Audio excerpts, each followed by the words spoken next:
Greetings, you're listening to Technically a Conversation, a podcast where we share an interesting topic or story with each other and hope you find it interesting as well. I'm one half of your host, Jose, and I'm joined, as always, by my lovely co-host, Isela. How are you doing today? I'm fabulous. How are you doing? Good. Super excited to share this topic with you. But before we get started, just wanted to let everybody know that we are finally on the Facebooks. If you want to follow us there, our handle is also at Greetings TAC. Go like our page or whatever it is that you do on Facebook now. I haven't been active on the Facebook since about 2016, so I really don't know what I'm doing, but it'll be a teachable moment for all of us. I might ask one of my elderly aunts or uncles to give me a remedial class on how to use Facebook. Isn't that the way it goes? Yeah. Also, we just passed 700 listens of our podcast. Thank you, Super Friends, for spreading the word. I also wanted to let everybody know that we also have our contest to win a Technically a Conversation shirt. It's super easy to enter. Just leave us a review and send us a screenshot to one of our socials. We're Greetings TAC everywhere. Once we get 25 reviews, we'll do a drawing to give you a Technically a Conversation t-shirt. We'll put up a post soon with Isela and I modeling these sexy, stylish shirts and with all the details. Also, we forgot to mention last week, but we finally did the Pepsi challenge with the apple crisp macchiato and pumpkin spice latte. You'll have to check our YouTube page to see what we thought. Sadly, we still haven't been able to secure the pumpkin spice cup of noodles and the apple cider vinegar donuts. Our YouTube handle is super ridiculous, which is why we've never plugged it. But a slightly easier link to remember is tinyurl.com/greetingstac. There's also a direct link in the show notes. And finally, my favorite part of the show, let's shout out some of our super friends. So I wanted to start out by shouting out my cousin Gabi. She sent me a message last week to let me know that she heard our sleep paralysis episode and she really enjoyed it. She also subscribed to our YouTube channel as she loved our last couple of videos. So thank you so much. Thank you. Wanted to also shout out two more new super friends, Gloria and Becky. Yeah. Welcome. Your support is appreciated. Also wanted to shout out Repeat a Friender. No, wait, hold on. That sounds really bad. Repeat super friend Erica. She said that she was listening to our Lucifer podcast when somebody plowed into her with their car. Oh my goodness. First of all, that's fucking metal. Second, thankfully she is okay and wasn't banged up too badly. That's great to hear. Yes, very good to hear. So thank you for supporting us from the beginning. We also got another repeat super friend, Elena. She's constantly sharing our show in her Instagram stories and spreading the TAC word, the gospel, according to Isela and Jose. Thank you so much, Elena. Do you have anyone that you want to shout out? I have a couple of new listeners. Yes, they have reached out to me directly. I really appreciate both Elba S. reaching out to me and saying that she's started brand new on a couple of the episodes, the early episodes. So I'm really glad that she's starting to enjoy and join us. And then we have a new super friend, Omar G. from Arizona. Thank you guys for listening.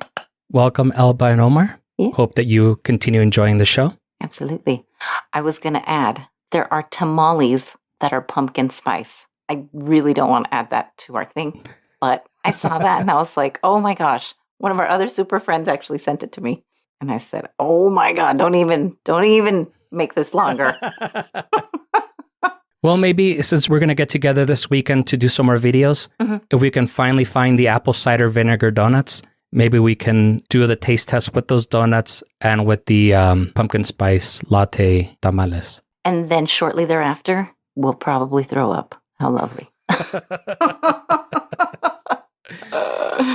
Since we weren't able to find the pumpkin spice cup of noodles, and all this time we were saying that was Maruchan, but it's actually Nissan or Nissan or however you pronounce it. Right. We weren't able to find them, but we found like a couple of weird cup of noodles. So if we still aren't able to find the pumpkin spice cup of noodles this weekend, we might do those weird ones also, just to give you guys something, something interesting to watch, or so you guys can make fun of us. Watch us grimace. Yeah.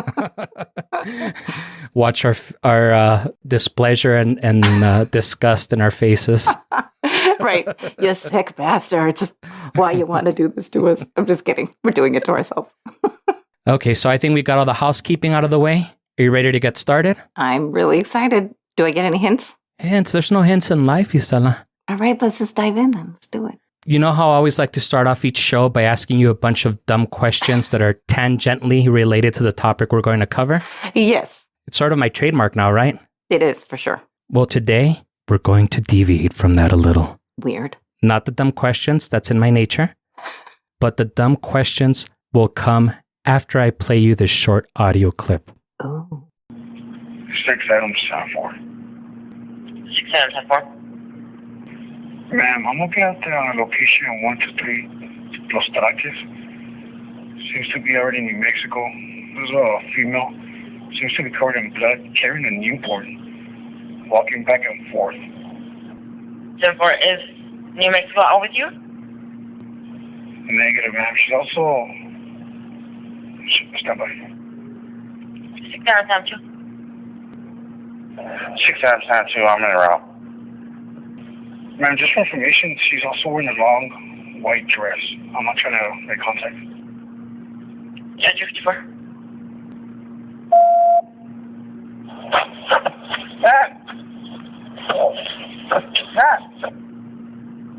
Pretty spooky, huh? Oh my gosh. I've heard about people always seeing some weird apparitions of a woman covered in blood and yet wearing some kind of long white robe or dress or something like that. So what's the first thing that comes to your mind after hearing that? A ghost, a hallucination. Oh. Okay, so I know that Halloween was yesterday. Yeah. And BT Dubs, I hope that all of our super friends enjoyed the Halloween special from yesterday. Yes. So spooky season is officially over, but I'm not ready to give that shit up. You stand your ground. Yeah, plus it's only one day after Halloween, so you guys got to give me a little bit of a break. So I had originally planned to do this episode next October, but super friend Sun City Barbie posted this audio clip in one of her stories a few weeks ago, and it inspired me to work on it sooner. So shout out Sun City Barbie. Thank you. The audio clip is a dispatch call from 2015 that was sent in to something called Paranormal Research Investigations and was posted by Kiss FM, a local radio station here in El Paso. It's an Anthony, Texas police officer calling it in, and it sounds like they were right on the border between Anthony, Texas and Anthony, New Mexico. The Kiss FM Morning Zoo DJs did an interview with Monica Madrid, the dispatcher that answered the call. We'll put a link in the show notes if you want to listen to clips of the interview. But the Cliff Notes version is that they were never able to catch up to this bloodied woman. She was moving as fast as the officer was, and eventually he lost her. The police officer and Monica Madrid were both convinced that it was La Llorona that was witnessed that day. Oy, that's very uy.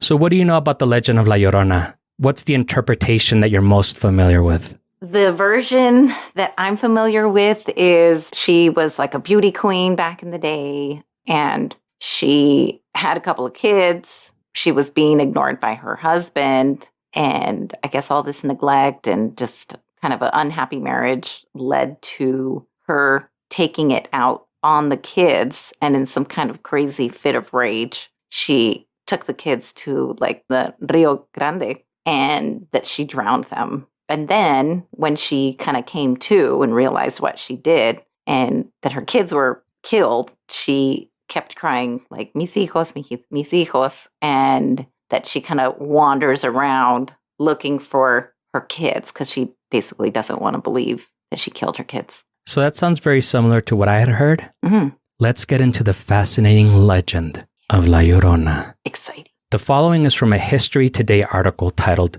The Wailing Woman by Amy Fuller. La Llorona translates into the Wailing Woman or Weeping Woman, and her legend predates the conquest of Mexico. In the 16th century, Franciscan friar Bernardino de Sahagún wrote in the Florentine Codex about two Aztec goddesses that could be linked back to La Llorona.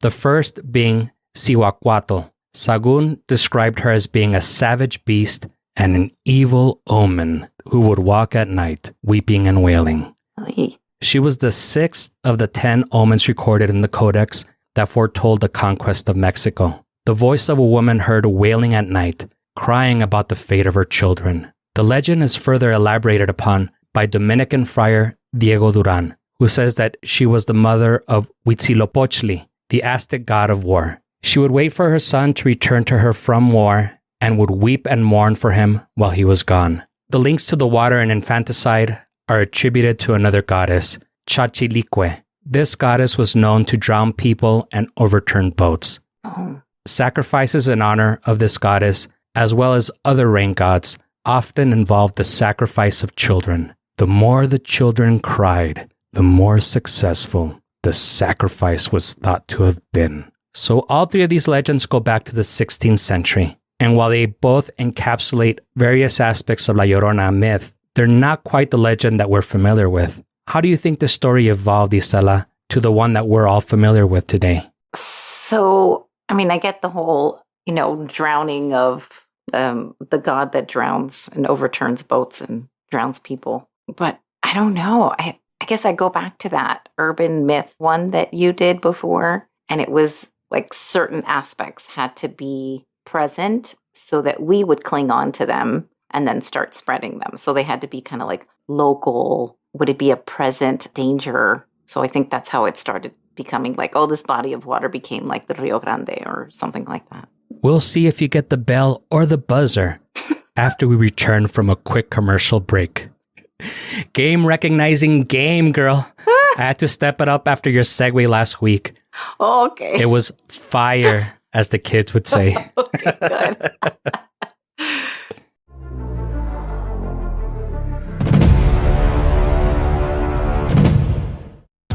Hunger pains got you down? Do you feel so hangry that you could tear your city apart looking for satisfaction? Don't let your hunger shapeshift you into a rage-induced tantrum. If you're in need of a quick snack to curb your hunger, reach for Choco's Cookie Snack. Each individually wrapped package comes with 2 cookies.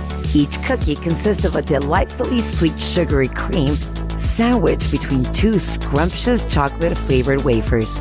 Perfect for sharing or carrying in your pocket or purse. Whether you're on the move or relaxing after a long day, you don't have to compromise flavor for convenience. For fans of our mouth-watering sugary cream, give our new double stuffed Chocos a try. Double the cream, double the taste, double the love. Find Choco Cookie Snacks at all Schultz groceries, Kent General Stores, Fort Man department stores, or wherever fine snacks or confectionaries are sold. Choco Cookie Snacks. So delicious, they're out of this world.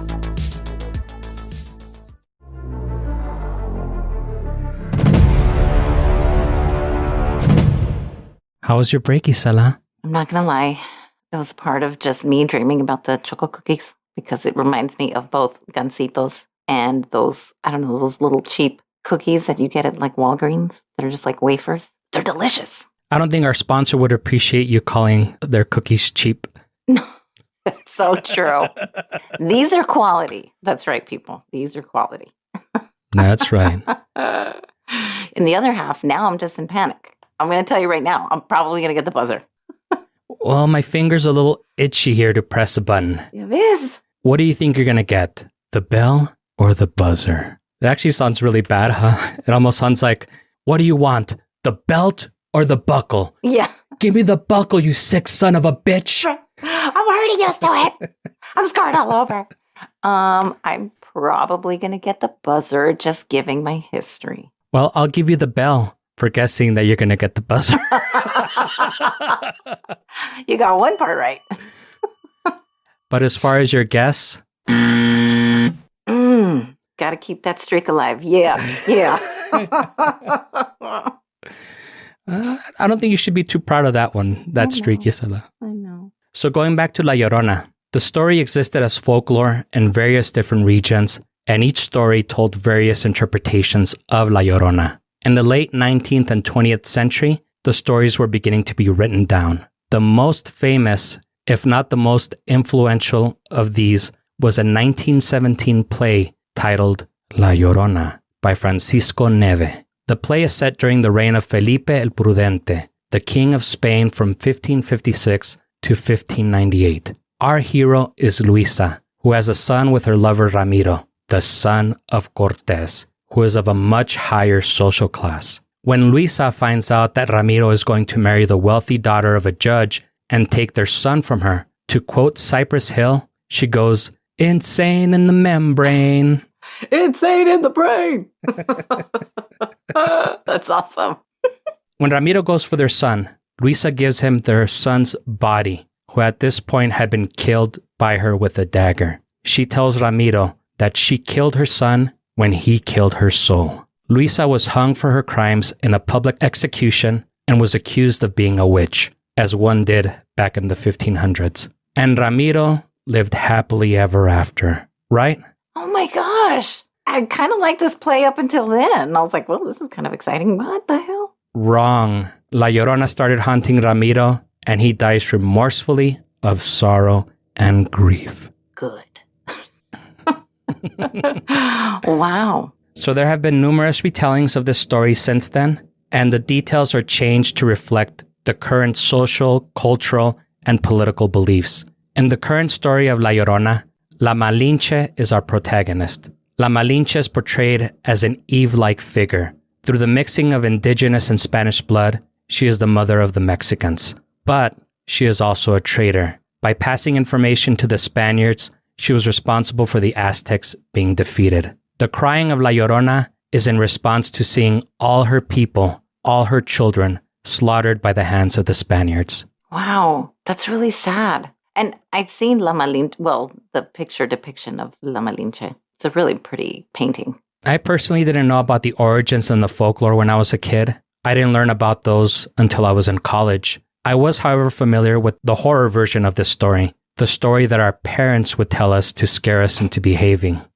So let's get to the horror story that pretty much anyone living on the border is familiar with. The following is from an All That's Interesting article titled, "The Legend of La Llorona, the Weeping Woman of Your Nightmares," by Gina De Muro. So in the most popular version of this story, our hero is Maria, a beautiful young peasant woman who marries a wealthy man. The couple had 2 children and lived happily for several years. One day, Maria is walking by the river with her 2 children when she catches her husband riding by in his carriage with another woman. Maria goes into a rage and throws her children into the river and drowns them. After her rage subsides and she realizes what she did, she is succumbed by such profound grief that she spends the rest of her days wailing by the river in search of her children. In another variation of the story, she throws herself into the river immediately after her children and is cursed to search for them forever in the afterlife.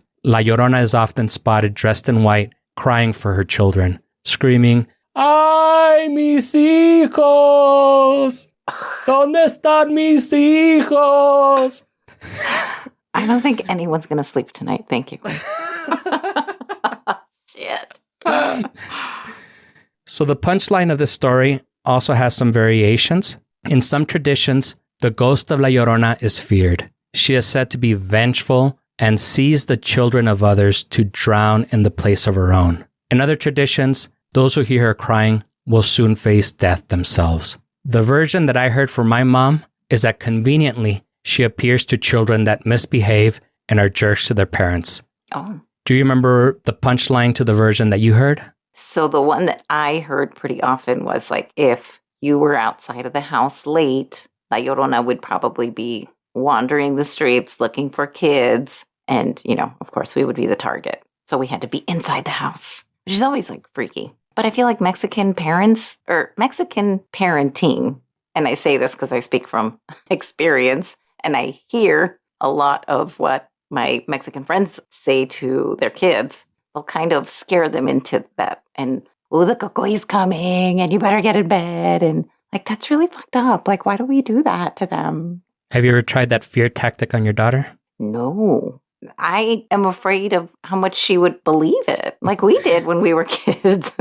Well, I think it's too late now. I think that she would know that you were, I'm not joking with her, but that you were just using a fear tactic. Yeah, bullshitting. She'd be like, whatever, Mom. She'd call me out on my yes. For sure. What would your parents tell you? Basically that if I didn't behave, La Llorona was going to come for me. Mm. And if that didn't work, she would tell me that los robachicos, which is the kidnappers, they were going to come for me. And apparently there was an old lady in a wheelchair that lived in our, I guess it's like a little closet that's in the kitchen. Mm-hmm. Well, when I was a kid, I wasn't really allowed to go outside. So I would get bored just being inside all day. So I would go into that little closet in the kitchen and just start esculcando, going through all the shit there just because there was nothing for me to do. My mom would say that the old lady in the wheelchair was going to appear if I was in there. And in my mind, like I envisioned her and I going up and down like the neighborhood in her wheelchair. And I was like so ecstatic. I would go in there just to go look for her. Like it totally backfired on my mom. Yeah. Well, no wonder she had to invent, or not invent, but she had to like step up her game and start talking about La Llorona. And then also Robachicos. I've never heard Robachicos. That sounds like another version of like Menudo, which is like the Mexican, right? It's like the Mexican boy band, the original NSYNC before it was NSYNC, but Mexa NSYNC. Yeah, it did sound very fun. I'd be like, los Robachicos. I'll get to hang out with kids that are my age. Yeah, exactly. And then you're going to sing together, Súbete a mi moto. Actually, I don't even know who sang that. Shit. I kind of want to say Timbiriche, but I'm scared to confirm that because... our knowledge is getting real deep. We are really revealing it. I want to say it was Timbiriche, but I might be wrong. What did you imagine La Llorona looking like when you heard about her as a kid? I don't think I really gave a face to her, but I kind of imagined her, like her hair all like in disarray, because if she drowned her kids and she was like in this fit of rage, then I wouldn't imagine like a really nice prim proper, RBG bun or whatever, right? So I kind of imagined like white. And for whatever reason, I always imagined like some kind of like a veil, like when hardcore Mexicans are in hardcore Mexicans. When they're in mourning, they use the veil still. So I kind of imagined that veil for some reason, which is good because then I didn't really get to see her face or envision a face. But I didn't envision blood. And the only reason being is because I'm also very like practical. And I'm like, oh, if she drowned him, there's not going to be any blood involved. It's actually a pretty clean kill. Just really ugly. There wasn't any tide back then to wash off the blood stains. There would be no blood. Why would there be blood? She just drowned them. She didn't bludgeon them. In one version, but in the version with Luisa and Ramiro, she did kill him with the dagger. In that play, right? Yeah, this is true. Yeah, that's not the one Thankfully, I envisioned a clean lady, but just kind of like all in disarray, very unkempt. I kind of imagined her looking like Chavela Vargas, not just because she had a song called La Llorona, but because she kind of sounded like she was crying while singing. Yes, a lot of emotion. Yeah. And then she's kind of arroguita. I'm just kidding. I really like her, actually. Yeah, no, I'm kidding also. No, I imagine her kind of the same, dressed like in a white wedding dress with the veil and everything, but I imagine it looking really dingy, like not looking like a vibrant white. Mm-hmm. Like kind of like when they show the rings around the collar and the laundry commercials. Like that's kind of how I imagine that. So I think that's interesting that we both envisioned her with like some type of a veil over her face. And we know that she didn't get married or not anytime soon, because she had already had the kids. Well, in one version, she hadn't gotten married. But in the most popular version where she's Maria, she had already been married. Did you also see a face? I want to say yes, but I don't know if that's just a false memory. And I'm remembering her with the face just based on, all the other pop culture stuff that has come up since then. Right. But yeah, I don't really remember. I just do remember her having like a dingy, dirty wedding dress. Well, I would imagine it's dirty too. Whoever hasn't seen the Rio Grande is like, it's really dirty and nasty. I'm pretty sure there's got to be some dead bodies in there. But yeah, if she's in a dress, I would assume like it's already like all muddled up and stuff like that. Makes sense. And for some reason, I didn't picture her with shoes. I don't think I ever thought of that, but I also never pay attention to women's shoes or nails. I didn't think about her nails, but I did think about shoes for some reason. I think that I pay more attention to it now that you always bring those two things up, the shoes and the nails. Yeah, sorry. Than I ever had in like my whole entire life. Yeah, you're welcome. These are the little details I like to highlight in your life. Well, since Isela mentioned dead bodies, we hope that you enjoyed the show and you join us again next week. If you're enjoying the show, leave us a review, tell a friend, and subscribe wherever fine podcasts are sold. Follow us on Facebook, Instagram, TikTok, and Twitter at GreetingsTAC. Email us at greetingstac@gmail.com or leave us a voicemail at 915-317 6669 if you have a story to share with us. Everybody does. ¡Ay, mis hijos! Goodness. ¿Dónde están mis hijos? Fueron al Oxxo a comprar cerveza.